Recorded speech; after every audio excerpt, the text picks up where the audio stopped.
आज आप सबको दूध समिति में कैश बुक कैसे एंट्री किया जाएगा, कैश बुक को कैसे लिखा जाता है, इसके बारे में आपको बताया जाएगा। कैश बुक दूध समिति का एक महत्वपूर्ण एक रजिस्टर है। उसमें प्रत्येक दिन का आमद और खर्च को लिखा जाता है। कहाँ से पैसा आया, किधर पैसा गया, पैसे का लेन देन की पूर्ण विवरणी जो है ना कैश बुक में लिखा जाता है। कैश बुक का नाम ही है लेखा बही। लेखा बही में कैश मतलब रोकड़ बही, हिंदी में कहें तो रोकड़ बही का उसको कहा जाता है और इंग्लिश में उसको कैश बुक कहा जाता है। तो कैश बुक जो लिखने के लिए कुछ चीज़ें की जरूरत पड़ेगी। तो क्या क्या जरूरत पड़ेगी, तो हम लोगों ने कुछ बनाया है अपने लैपटॉप पर कि आपके पास कुछ सिचुएशन होना चाहिए। तो दूध समिति में पैसा किधर से आता है, किधर जाता है। तो कैश बुक में 2 पेज होता है। एक पेज होता है जमा की तरफ, एक पेज होता है नामी। तो जमा की तरफ जो समिति में पैसा आया, जो पैसा समिति में आया वो जमा की तरफ लिखेंगे। जो पैसा गया समिति से वो नामी की तरफ लिखेंगे। ये सिंपल एक रूल है कि जो समिति में पैसा आया वो जमा की तरफ लिखेंगे और जो पैसा समिति से गया उसको नामे की तरफ लिखेंगे। लेकिन समिति में कुछ चीज़ें उधार भी रहती हैं, संघ के द्वारा उधार दिया जाता है। कुछ समिति में सामान जो आता है वो अनुदान पर आता है। तो अलग अलग सिचुएशन है, उसमें हम आपको बताना चाहेंगे। हम 9 दिन का एक कैश बुक लिखने का एक क्वेश्चन जैसा बनाए हैं। आप लोग उसको सीखिए और उसके बाद उस पर आप उसका रिविजन कीजिए, उसको आप प्रैक्टिस कीजिएगा अपने कैश बुक में, तो ज़्यादा आपको बेहतर लगेगा। कैश बुक मैंने दे दिया है आपको को, उसमें सिचुएशन भरना है। 2-3 दिन से आप सीख भी रहे हैं कैश बुक कैसे लिखना है, बस एक समराइज कर रहे हो चीज़ों को, तो आप उसको देखिए। ये लिखा है यहाँ पर प्रारंभिक रकम। मान लीजिए कि समिति को शुरू करने से पहले आपके पास जो सब समिति शुरू कर रहे होंगे उसमें आपके पास प्रारंभिक रकम ओपनिंग बैलेंस कैश बुक में 2500 रुपया है। तो उसको ओपनिंग बैलेंस 2500 रुपया है, तो इसको लिखना है आपको 2500 रुपया। आपको प्रारंभिक रकम वो कहाँ लिखेंगे, विवरण लिखेंगे। कैश बुक के जमा साइड में जो विवरण है उसमें प्रारंभिक रकम लिख देंगे और रुपया पैसा में 2500 रुपये लिख देंगे। कुल रुपया पैसा में भी 2500 रुपये। ये आपका काम प्रारंभिक रकम का हो गया। दूसरा नंबर पर लिखा हुआ यहाँ पर है प्रवेश शुल्क खाता। तो प्रवेश शुल्क खाता क्या है, समिति में कोई भी सदस्य जब प्रवेश लेता है, सदस्य बनता है, कोई किसान 3 महीना लगातार दूध देता है, गांव का निवासी होता है, कई तरह का जो टर्म कंडीशन है सदस्य बनने का, वो सब चीज सदस्य की योग्यता में बताया जा चुका है। यहाँ पर ये बताना है कि प्रवेश शुल्क में 1 रुपया एक किसान देता है तो उसको 1 रुपया प्राप्त होता है। तो यहाँ लिखा हुआ है प्रवेश शुल्क रसीद संख्या 1 से 5 तक। रसीद संख्या काट दिया, 1 से 5 तक का रसीद काटे हैं, 5 व्यक्तियों से प्राप्त। तो विवरण लिखेंगे 5 व्यक्तियों से प्राप्त। उससे पहले हम लिखेंगे प्रवेश शुल्क खाता। खाता में क्या लिखेंगे, प्रवेश शुल्क खाता। प्रवेश शुल्क खाता नीचे एक लाइन में यहाँ उतर के विवरण लिखेंगे 5 व्यक्तियों से प्राप्त। रसीद संख्या में 1 से 5 लिखेंगे, रसीद संख्या में 1 से 5, ठीक है। और उसके बाद रुपया पैसा में 5 रुपया लिखेंगे और कुल रुपया पैसा में इसके सामने में 5 रुपया लिख के कुल रकम में चढ़ा देंगे। कुल रकम में उसको वहां लिख दिया जाएगा। चलिए इसका काम खत्म। तीसरा नंबर पर हिस्सा पूंजी खाता।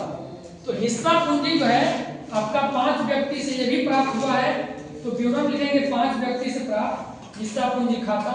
रसीद संख्या 1 से 5 और रुपया पैसा में प्रत्येक 10 रुपया लिया जाता है। प्रत्येक 10 रुपया प्रत्येक किसान से लिया जाता है। तो कितना हुआ, 5 किसान का 50 रुपया हुआ।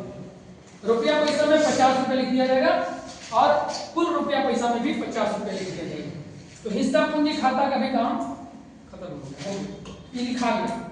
अब यहाँ लिखा है 4 नंबर में दूध उधार खरीद उधार सुबह 100 लीटर, दूध खरीद उधार शाम 110 लीटर। तो दूध खरीद उधार सुबह 100 लीटर 2000 रुपया हुआ। सुबह में 2000 रुपये के किसानों को हमने दूध खरीदा था और दूध खरीद उधार शाम में 110 लीटर 2200 रुपया के लिए खरीदा गया, 2200 रुपया। अब इसमें यह है कि ना रुपया लिया गया ना रुपया दिया गया, केवल दूध लिया गया। अभी तो उधार है ना, समिति पर उधार है, उधार जब है लेकिन उसको लिखना है, तो कैसे लिखना है? तो सबसे पहले लिखेंगे दूध खरीद खाता, नामे साइड में लिखेंगे दूध खरीद खाता, बोलिए दूध खरीद खाता नामे साइड में लिखेंगे। और इसका जो विवरण है, सुबह 100 लीटर, शाम 110 लीटर, यहाँ नीचे लिख देंगे। 100 लीटर का रुपया कितना है? 2000, और 110 लीटर का रुपया कितना है? 2200। टोटल रुपया जोड़ के यहाँ पर कितना हो जाएगा? 4200 रुपया, उसको कुल रकम में लिख देंगे। इसका दूध खरीद का खाता लिखा गया। अब ये रुपया पैसा दिया नहीं गया है, ये उधार है। इसको लिखने का तरीका यही है कि इसको दूध उत्पादक उधार जमा के तरफ लिख के इसको बैलेंस कर देंगे। इधर लिख देंगे दूध उत्पादक उधार खाता, दूध उत्पादक उधार खाता लिख देंगे।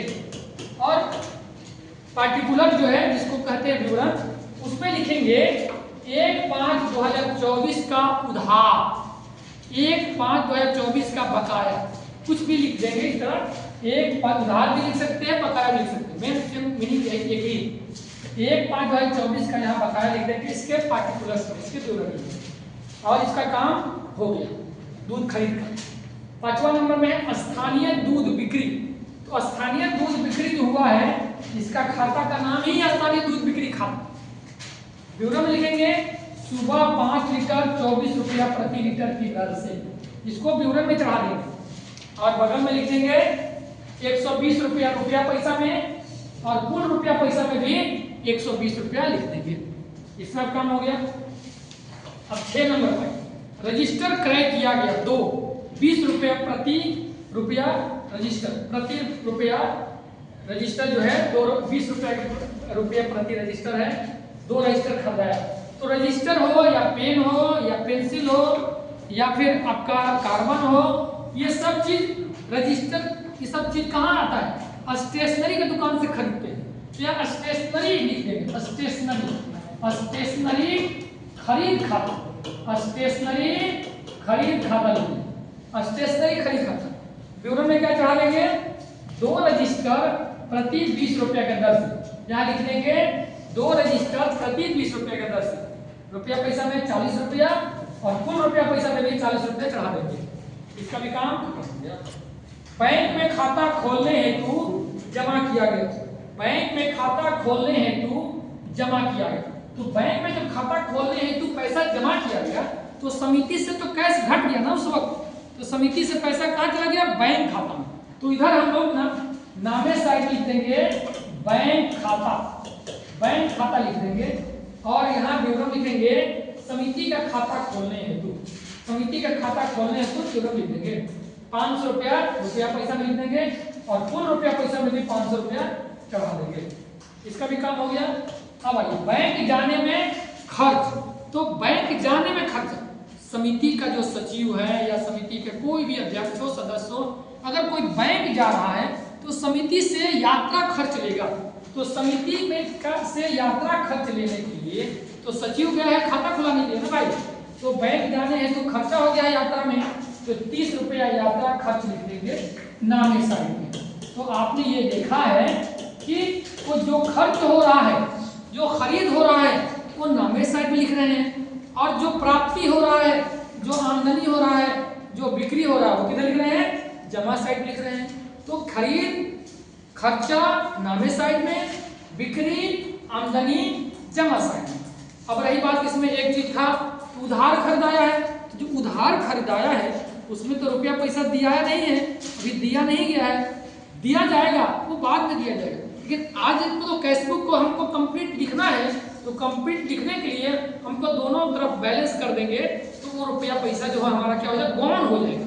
लिखा हुआ दिखेगा, लेकिन उसके हमको हिसाब किताब करने में उस रुपये के पैसे की जरूरत नहीं पड़ेगी, क्योंकि वो उसका बैलेंस बराबर हो जाएगा यहाँ पर। अब इसका आप इधर का जमा साइड में जोड़ लीजिए, और जोड़ने के बाद इधर नामे साइड में लेके आइए, और नामे साइड में आने के बाद जो इधर लिखेंगे आप, ये नामे साइड वाला भी जोड़ना पड़ेगा, इधर से नामे साइड भी जोड़ लीजिए। अब बीच में आपका जो हो जाएगा अंतिम रकम। तो इसका अंतिम रकम जो है जो लड़के लोग जो बनाए हैं उसमें 2105 रुपया इसका अंतिम रकम आया है। ठीक है, अब ये अंतिम जो रकम आया है 1 तारीख वाला में 2105 रुपया, दूसरे तारीख जो अगले दिन हम जो बनाएंगे कैश बुक उसके लिए क्या हो जाएगा, प्रारंभिक रकम हो जाएगा। ठीक है, आप इसको सुनते जाइए, समझते जाइए और बोलते भी जाइए साथ साथ, क्योंकि ये चीज क्या है, सीखने का चीज है। ये कोई इसमें बहुत ज्यादा विद्वता की जरूरत नहीं है कि बहुत बड़ा विद्वान कोई बड़ा हुआ है, इसमें यही कि सीखना है, लिखने का तरीका कैसे कैश बुक लिखा जाता है। ठीक है, अब आगे